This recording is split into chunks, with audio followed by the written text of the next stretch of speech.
The emergence of anime and manga within American culture has become a fascinating cultural phenomenon in recent years. Facilitated by the rise of social media platforms such as TikTok, Twitter, and Instagram, anime has experienced an unprecedented surge in popularity, propelling it into the realm of the mainstream. As a result, this perceptual shift has played a pivotal role in eradicating the stigmas and prejudices long attached to the medium and its enthusiasts, who were once subject to ridicule and bullying. The rise of social media platforms and the internet has provided a unique outlet for anime and manga enthusiasts to openly express their passion for this art form. TikTok, renowned for its bite-sized video format, has in recent years evolved into a vibrant hub for creative anime-related content. Users can effortlessly share clips from their favorite shows, embody cherished characters through cosplay, choreograph dances inspired by anime openings, and actively participate in diverse challenges centered around anime themes. This exposure to anime content has effectively expanded its reach to a broader audience, captivating the attention of individuals who may have previously been unexposed.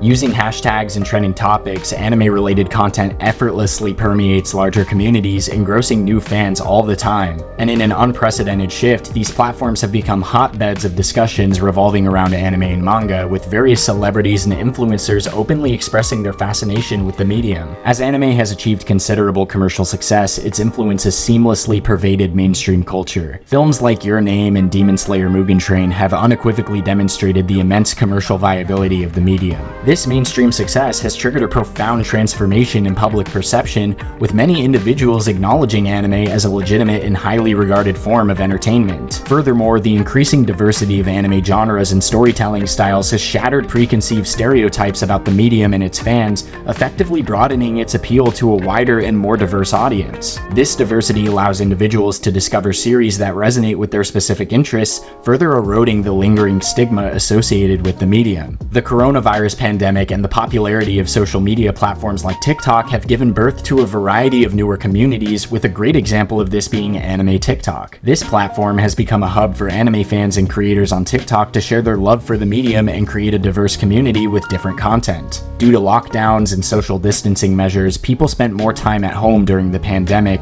turning to social media platforms for entertainment and social interaction. TikTok quickly gained momentum during the pandemic and became a go-to platform for users to express themselves creatively thanks to its short-form video format, addictive algorithms, and user-friendly interface. TikTok was at some point widely considered to be a joke of a social media app and one of the most commonly criticized and clowned on platforms, primarily due to its frequency of cringe content. However, by the pandemic, almost everybody and their grandma were on TikTok, and it quickly became the biggest social media platform in years. Of course, anime fans previously scattered across various forms and online platforms found a new home on TikTok after its popularity, creating a wide range of content showcasing their passion, including cosplay, fan art, reaction videos, and skits. The combination of TikTok's broad reach and the visual nature of anime helped this content gain significant traction. Before I embarked on creating YouTube documentaries and video essays, my online presence revolved around being an anime TikToker. Although I didn't boast a massive following, I managed to amass an audience of over 11,000 followers, most of whom were drawn to my anime and manga related videos. When I first dabbled in TikTok, my videos primarily documented my adventures in collecting manga. Each upload showcased my latest additions to the ever-growing collection, which I had just recently started. While these videos lacked depth, I had no intention of producing actual TikTok content at the time. Instead, my main goal was to have a platform to share my interests and hobbies, particularly anime and manga. Though I engaged with a few members of the anime community through their comments on my posts, I didn't actively participate in broader community interactions. I wasn't acquainted with prominent anime TikTokers, and my For You page featured very little anime content. I was simply just doing my own thing. It wasn't until later that I truly delved into the world of anime TikTok. Several of my uploads went viral, catching the attention of hundreds of thousands to even millions of viewers as my videos appeared on their For You pages. This sudden surge of followers introduced me to many people within the community. Like I said, I was never really a prominent creator on the platform, but my account nevertheless continued to grow, and I formed mutual friendships with numerous creators creators within the animanga community, both big and small. As the community's landscape evolved, so did my content. I transitioned from showcasing my manga collection to creating skits and comedy videos to sharing my hot takes, opinions, and even full-fledged reviews and discussions on my favorite series. My tenure as a member of Anime TikTok was, for the most part, an enjoyable experience. I had the opportunity to meet incredible people and collaborate with talented creators. However, as with any positive experience, there were also negative encounters that came my way. Undoubtedly, you've heard before that the anime community, particularly in online spaces, can be a breeding ground for toxicity. This toxicity manifests in various forms which sadly prevail on social media platforms all the time. The cloak of relative anonymity and the ease of communication provided by these platforms often embolden individuals to express their toxic tendencies without facing immediate consequences for their actions. Consequently, these spaces become echo chambers where like-minded individuals reinforce each other's beliefs and opinions, leading to a vicious cycle of escalating toxic behavior. Furthermore, confirmation bias worsens the situation as fans actively seek information that aligns with their preconceived notions while dismissing dissenting views. Every fandom has its share of toxic elements, but those who have delved deep into the animanga community, like me,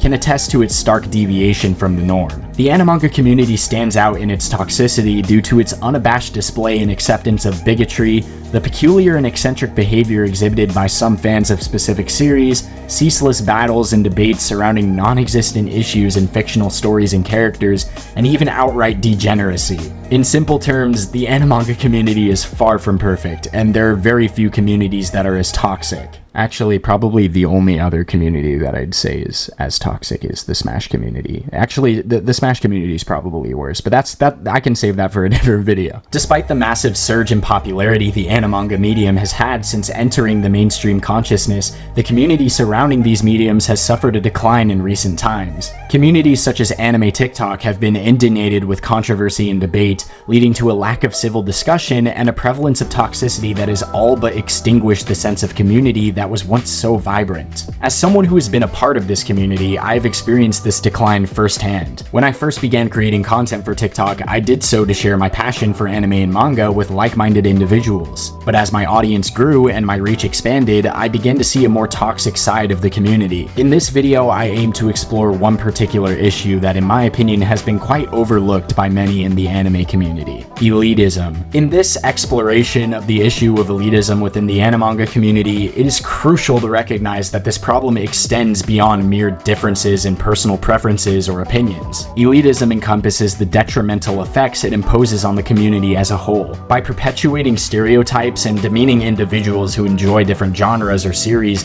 elitism fosters an environment of division and hinders the spirit of open-mindedness, ultimately eroding the very fabric of what makes the animanga community so unique. Throughout this video, we will embark on a journey to uncover the origins of elitism, analyze its far-reaching impact on the community, and shed light on the misconceptions and inadequate approaches that have hindered its resolution.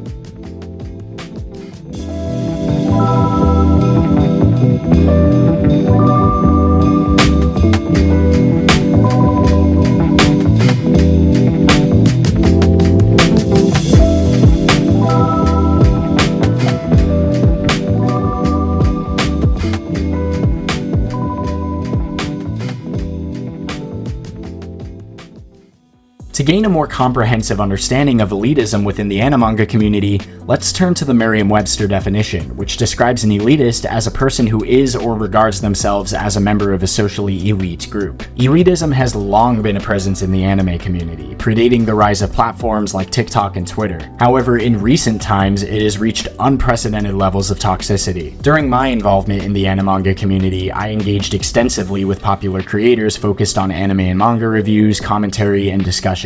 In many ways, the process of reviewing within the animanga community shares similarities with the world of music. Just as music enthusiasts utilize platforms like Rate Your Music or Album of the Year to rate and discuss songs and albums, anime and manga fans rely on sites such as My Anime List or AniList to do the same. Naturally, when a community engages in reviews and discussions, elitism tends to emerge. I too have personally witnessed and experienced this issue, and one of the primary contributors to the community's toxic environment is elitism. So how does elitism manifest in the animanga community? Let's return to the Merriam-Webster definition for a second. Although most anime fans do not belong to socially elite groups, There is an intriguing social hierarchy present among anime fans as a collective. Beginners and newcomers to the medium understandably have a more limited knowledge and exposure compared to seasoned fans who have been immersed in the community for years. This disparity creates a notable disconnect within the fandom. Individuals with limited exposure find themselves interacting with those who consider themselves experts or connoisseurs due to their experience and knowledge of the medium. In theory, this dynamic shouldn't be problematic. All communities should ideally welcome and appreciate new fans who show interest in joining. However, we're discussing the anime community, and unfortunately, the reality often deviates from this ideal. In many cases, novices or casual viewers are deemed inferior by those with more experience, resulting in a superiority complex. This superiority complex takes various forms within the anime community. One prevalent occurrence is gatekeeping, where self-proclaimed experts or veterans assert their authority by establishing arbitrary criteria for what constitutes a true fan. They like to insist that unless a person has watched a specific number of series, read a particular genre of manga, or possess extensive knowledge of obscure references,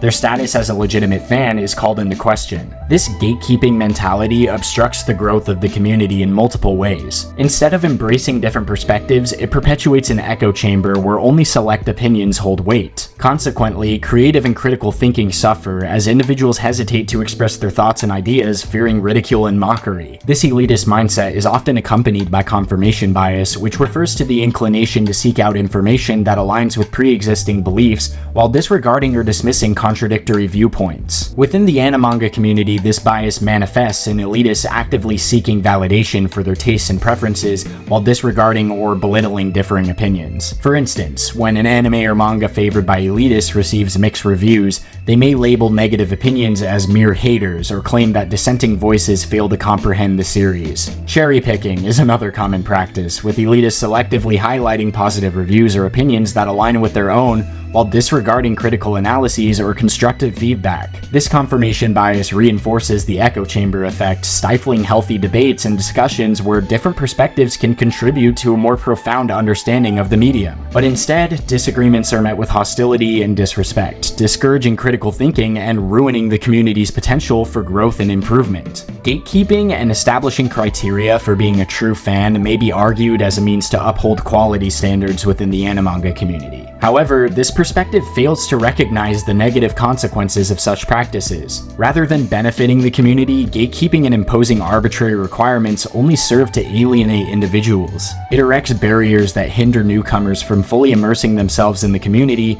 and inhibits the exploration of diverse perspectives. Instead, the focus should be on fostering a supportive environment where fans can learn and grow at their own pace. Embracing different viewpoints and promoting open dialogue allows for a more inclusive and enriching community experience, ultimately enhancing the overall quality of fandom engagement. Some may argue that confirmation bias and selective cherry-picking of positive reviews or opinions are not exclusive to elitists in the anime community. It's true that individuals naturally seek validation for their preferences and opinions. However, the concern lies in how elitists actively amplify this bias by dismissing and invalidating differing viewpoints. In any fandom or community, healthy debates and discussions should be encouraged regardless of disagreement. Rather than discouraging and dismissing these perspectives, the community should aim to challenge and broaden their own confirmation biases. Imagine entering the world of anime and manga as a fresh-faced fan, eager to immerse yourself in the vibrant community. You turn to platforms like anime TikTok or Instagram, hoping to engage in discussions about your favorite series with fellow enthusiasts. However, what you encounter instead is disheartening. It doesn't take long before your opinions are met with dismissive elitism from certain individuals who believe their tastes and perspectives are the only valid ones. Your personal top 10 list doesn't include titles like Berserk, Vagabond, or Code Geass? Prepare to be labeled a filthy casual without any regard for your individual preferences. The sub versus dub debate within the anime community is also another arena where elitism often rears its head. Subs, referring to English subtitles accompanying the original Japanese audio, and dubs, referring to localized English audio versions, have sparked passionate discussions for years. While many fans have reached a point of acceptance, recognizing that there is no correct way to watch anime, subtitle elitism still persists. The sub versus dub debate within the anime community is just one example of how elitism sells, in the sense that it gets engagement, and that's part of the reason it sticks. To elaborate more on that, allow me to introduce you to a friend of mine. Yo, I'm Shivam, or you might know me as Thoughts from Shivam on TikTok, IG, and YouTube. I made a lot of commentary videos on anime and manga in the last few years, and I gotta say, this community has always been great to me. Until I post a dubbed clip in my videos and I see comments acting like I just committed a war crime. In all seriousness, I think the sub versus dub debate has just become one big meme at this point, and no one actually cares about which side you're on. But as Kusari also mentioned, I think this relates to an interesting idea about why endless arguments like sub versus dub are so prevalent in the community. It's because they sell. Arguments like these divide people into two sides: sub versus dub watchers, elitist versus anti-elitist, and that creates, the engagement that leads to a lot of money for the people insinuating the arguments. Anyone that's ever watched at least 5 seconds of American politics can recognize this. Would you rather see two people having a respectful and productive conversation, or would you rather see them acting like they're in a COD lobby? Don't lie to me. Engagement is also, of course, one of the main metrics that social media algorithms take into account when deciding whether to promote a video to more people. So it's no surprise that chaos, arguments, and in this context, elitists reign supreme on these mediums. One thing you can also notice on specific apps like TikTok or the absolute worst place on this planet, Twitter, is the short character limit for comments. And although you can argue that this measure is put into place to save cloud storage for the company or to avoid spammy copy pastas, what's clear is that the fewer characters that you have to comment your point of view, the more you have to generalize or cut out context. And the more you cut out context, the more blunt, disrespectful, and clickbaity your comments sound, and the more randoms engage in arguments with you online. So I believe that at the core of the problem with elitists are actually platforms that promote elitism, or more generally tension for engagement. But I think there's also something to say about how these platforms kind of already leverage our need to see everything through the lens of us versus them. I took an evolutionary anthropology course as an elective in my last year of university, and this us versus them dynamic, or the tribe drive as the professor liked to call it, is believed to be an inherent need in humans. We need to feel like we're not only part of a group, but that our group is doing better than everyone else. So from this point of view, I guess you can say that elitists in the anime-manga community don't really see themselves as part of the general anime-manga community. They see themselves as part of another group that's more exclusive, less cringy, and far from casuals. You can see this division in the community as soon as a new seasonal anime is doing well on my anime list, for example. What follows is always a swarm of 1-star reviews to keep what's supposed to be number one up there. Of course, we can agree that everyone has different tastes, but when extremes like these are present, it's probably something deeper. I find that even when a textbook anime-manga elitist starts seeing themselves as part of the broader community, that elitism usually starts spilling into other forms, like considering mediums outside of anime and manga inferior. All this to say, the incentives and need to argue about why your group is the best group runs deep, but maybe it's in just recognizing this need that we can start looking for healthier ways to cope with that instead of falling victim to it like with elitists. Alright, back to Kusari.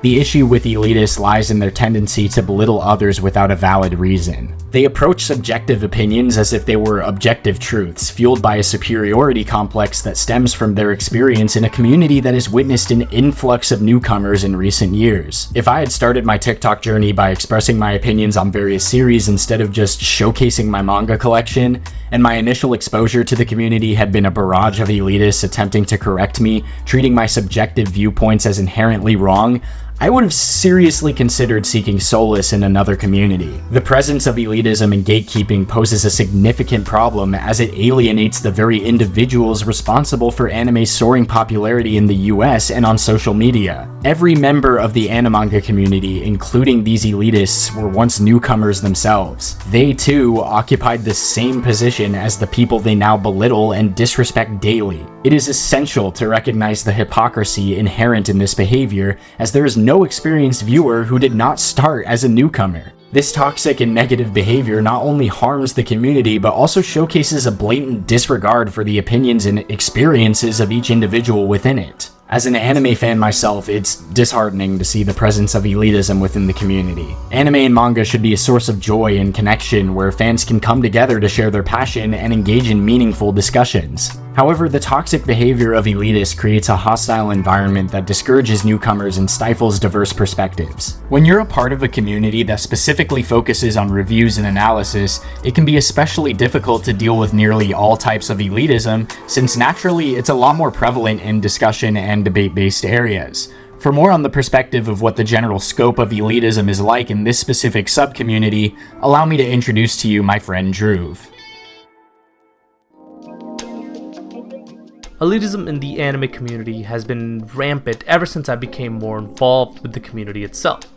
Hi, my name is Dhruv, and I first started posting anime analysis content on TikTok around the end of 2020, where I amassed a following of around 36,000 people to date. Honestly, it started fairly innocently. I just finished watching an anime called Monster, and I had the habit of writing down my thoughts on a website called My Anime List, just so that I was able to look back upon it and reflect on a later date. I decided to post some of these things on TikTok, and that first TikTok that I made ended up garnering thousands of views. That kind of response gave me a huge confidence boost to keep posting, and that's how I found myself involved in the anime analysis community side of TikTok, where I would post almost daily, dissecting characters, thematic depth, anything you want to think about for almost any work that I was currently watching or had previously seen. While I've been posting on TikTok since 2020, I've actually been reading and watching anime and manga for a very long time,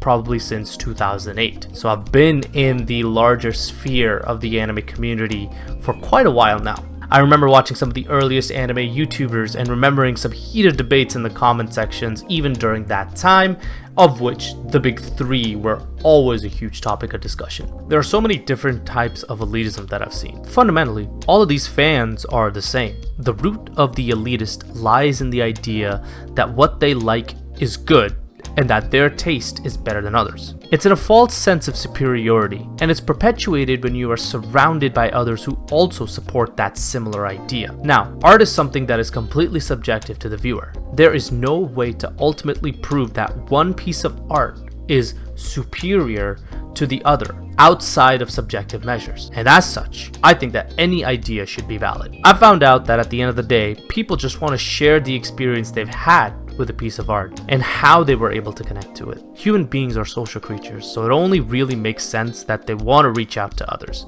They want to validate their experience with it. However, there is a stark difference in wanting to share and get other people on works that you love and berating others when your opinions do not necessarily align. In a lot of ways, elitism can also stem from the idea of perpetuating this falsified sense of intelligence, where some people want to appear as if they understand a piece of work through spouting nonsensical philosophical terms and stringing them together in a sentence. In my time around the analyzing side of the community, there's always a complex to appear smart so that your opinion is taken more seriously than someone else. To me, it's something that spouts insecurity. Anyone can look up a thesaurus. Anyone can look up a 5-minute video on philosophy and try to apply it using a Cold Note version of what they understood. Inherently, it doesn't matter if you do utilize philosophy or have a large vocabulary.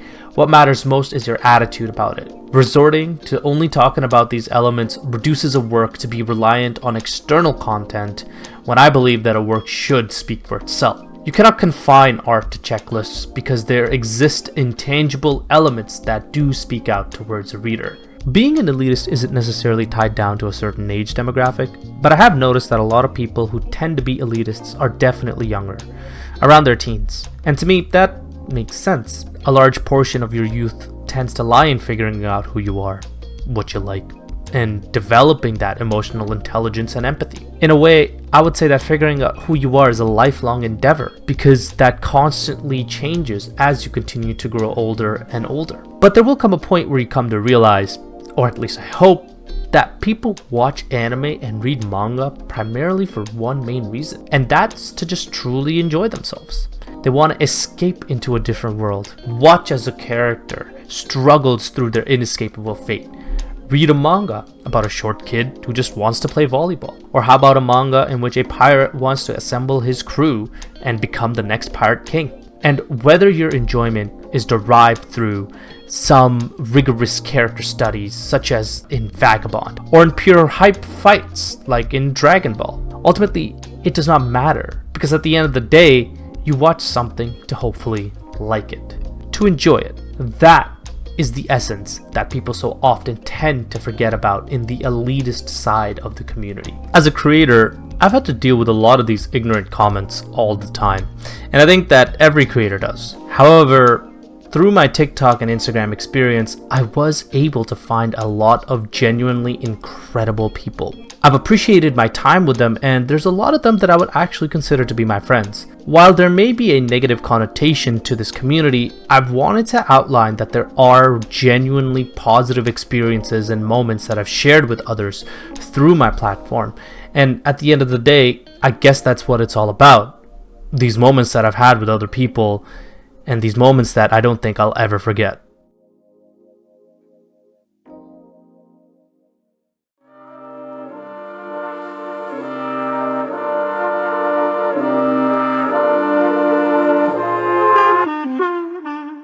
Elitism not only undermines the individuality and subjective enjoyment of anime, but also perpetuates a narrow-minded view of what constitutes good or worthy content. By dismissing someone's opinions or preferences simply because they differ from their own, elitists overlook the rich variety of genres, art styles, and storytelling techniques that anime has to offer. It's a medium that caters to a wide range of tastes and interests, and each person's unique perspective adds to the richness and diversity of the community. Additionally, elitism contradicts the very essence of anime and manga, which often explore themes of inclusivity, empathy, and personal growth. By engaging in elitist behavior, these people not only contradict the values depicted in the anime they claim to love so much, but also undermine the positive aspects of the community itself. It's crucial to emphasize that not all experienced anime fans exhibit this type of behavior. In fact, many of them don't. However, regrettably, elitists form a vocal minority that often distorts the perception of the majority.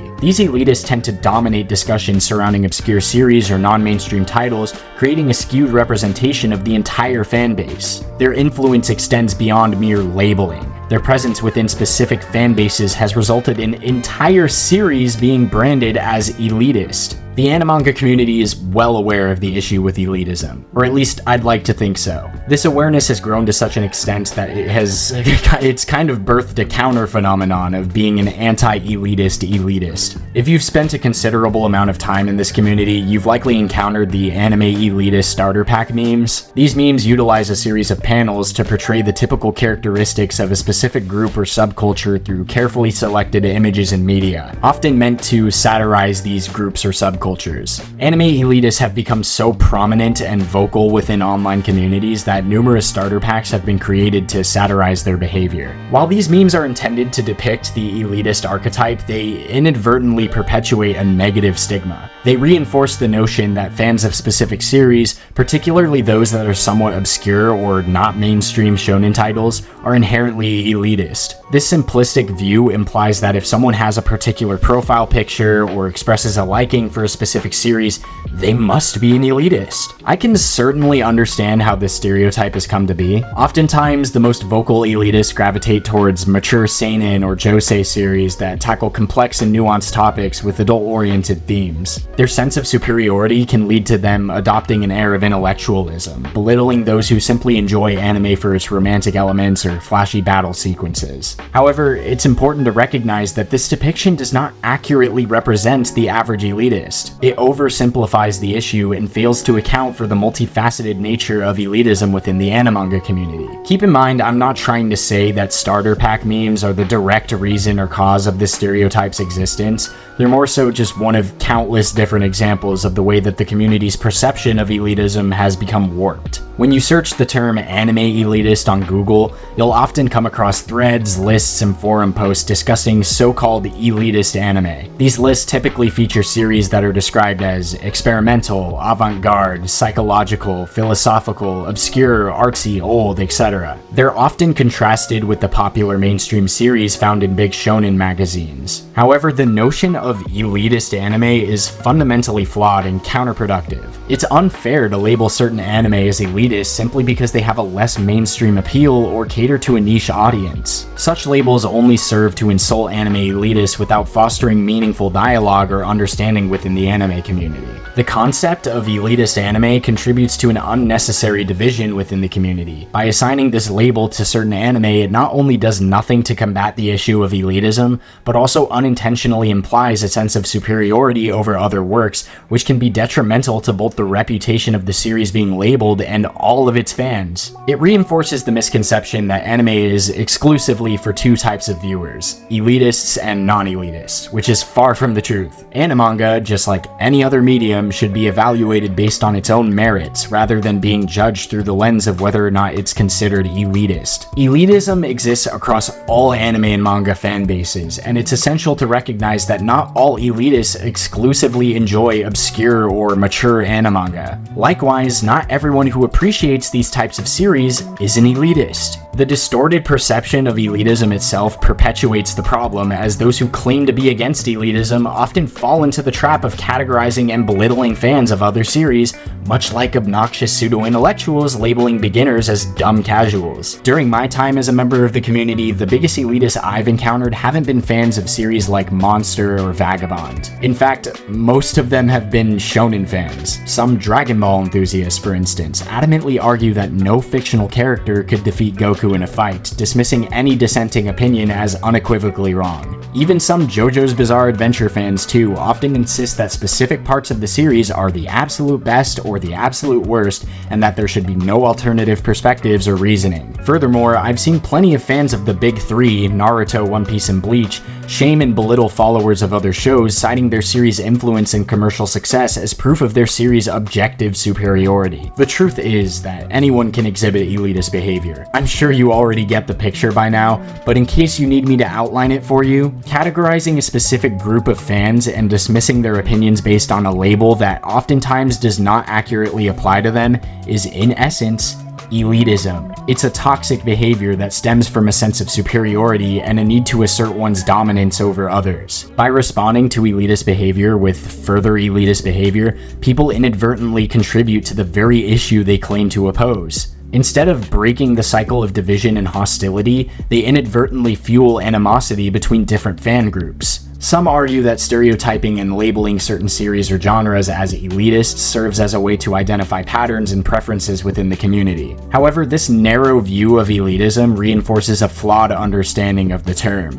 While it's natural for fans to observe trends and preferences within the community, labeling entire series or genres as elitist oversimplifies the issue and perpetuates the same divisive mindset that elitists contribute to. The overuse and misapplication of the word in online discourse has rendered it little more than just a buzzword. It's lost much of its original meaning and impact. This presents a challenge for the community when trying to combat the issue, as many have forgotten or misconstrued the true definitions and behaviors associated with elitism in the first place. The misuse of the term without a clear understanding dilutes its significance, making it ineffective in addressing genuine instances of elitist behavior. When people label others as elitists based on subjective criteria, such as their preferences for a certain demographic or genre, the gravity of elitist behavior diminishes. The term should be reserved for situations where individuals genuinely exhibit a sense of superiority, dismissing alternative viewpoints based on a perceived hierarchy of taste or knowledge. Misapplying the label to anyone with differing opinions or interests weakens its impact and fails to identify and address genuine elitist attitudes.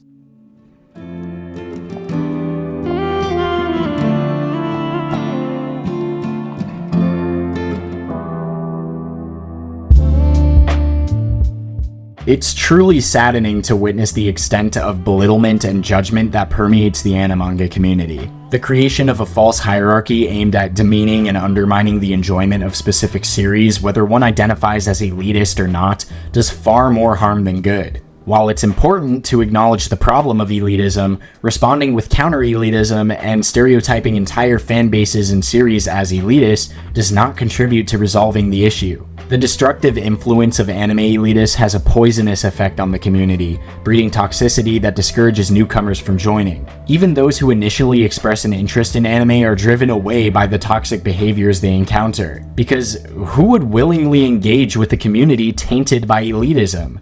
I vividly recall a time before the advent of platforms like TikTok when anime fans as a whole just face negative stigma in general. It may be hard to believe in recent times due to the ever-growing popularity of anime and manga, but not too long ago, its fans were subject to ridicule all the time. The image of otaku culture portraying anime fans as basement-dwelling, socially inept individuals contributed to this negative perception. It's only relatively recently that anime has started gaining more social acceptance as a legitimate form of art. However, when we observe the behavior of certain anime fans who actively drive away and ruin the medium for others, it's understandable why people would hold such negative opinions about the community. The growing acceptance of animanga as an art form is a positive development, don't get me wrong, and platforms like Anime TikTok have the potential to be great, showcasing talented creators and artists. But nonetheless, the pervasive toxicity and elitism within the community reveal that there is still a long way to go